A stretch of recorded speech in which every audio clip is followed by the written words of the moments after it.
guess what? I'm going to start something new, and it's called the recap. I'm going to give a recap of the happy crappy hours so that you get the lesson without the whole hour session in case you don't have the time. Well, today we talked about when will the narcissist stop?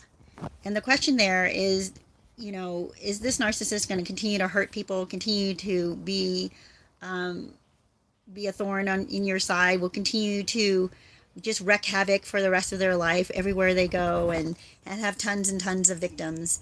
And the answer to that is no, but it does depend on how many victims are willing to be victims.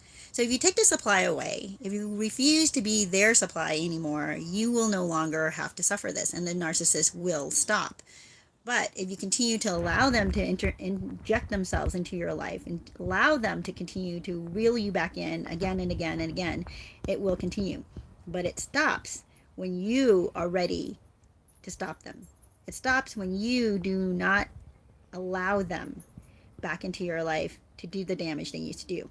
But it also stops if victims and supplies band together and stop them, right? When they get together and they share the information with others around, there's an app out there, I can't remember what it's called, that I heard of a long time ago, where, and it was for women, but I think there's one for men, where women would get on there and rate their date with a guy. So if they knew that this guy was a total jerk and, hurt them, abused them, was terrible in whatever way, they were able to put that on the app. And so others who were going to date him could actually do the homework, look him up, and see if this is someone that's worth spending time with. So I would suggest that to you as well. Narcissists cannot do what they do if they are found out. They cannot do what they do if we share information. They cannot do what they do if we don't allow them into our inner circle. So be very careful of that. So another thing that came to mind was, it's like psychopaths. When detectives and police, they look at psychopaths and they follow their crimes and they're trying to catch this psychopath, they're very befuddled, right? Or I don't know, it's such a weird word. I don't even know why I use that, but they're confused and not sure when the crimes stop. And they have to wonder what is stopping the psychopath.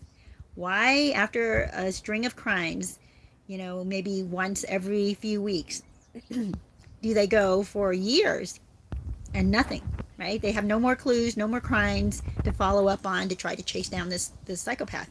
Well, the police have found there are a few different reasons. One is the psychopath is incarcerated for another reason, right? So they're incapacitated. They're not out there able to find new, fresh victims.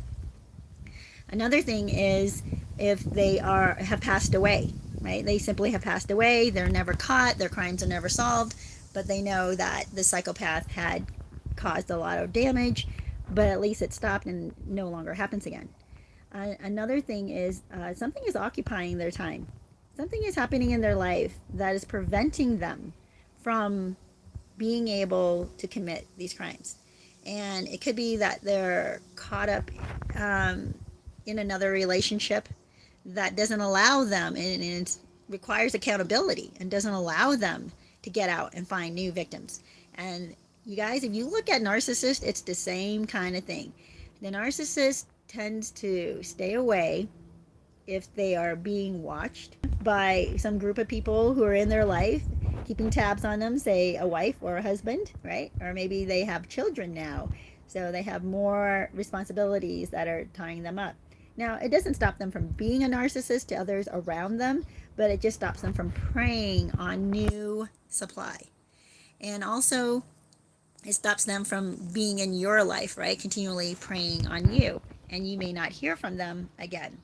So another thing that stops a narcissist, by the way, is that they age. They age out of it. They get to the point where they lose their charm, their youth, their looks, and possibly their money. And if they do that, then supply is less likely to be available to them. Supply is not going to be attracted to someone who's not charming, not attractive, not youthful, not dirt poor, right? So you would think, but you've seen people who are dirt poor, but they're able to get supply. It's because the supply is very damaged, and a little bit of charm or a little bit of attention will actually grab supply. So very low-hanging fruit there for the narcissist. As long as there's low-hanging fruit, they will keep going. But when you take that low-hanging fruit away, when people have gotten to the point where they're pretty grossed out and everybody gets this weird sense when they're around, the narcissist has to stop.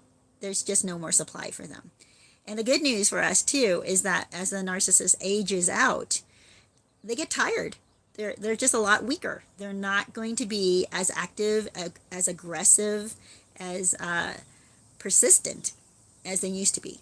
So that's the good news for us. So we will probably hear less and less about what's going on in their life and the trauma that they're causing, and also the trauma they're trying to cause in your life.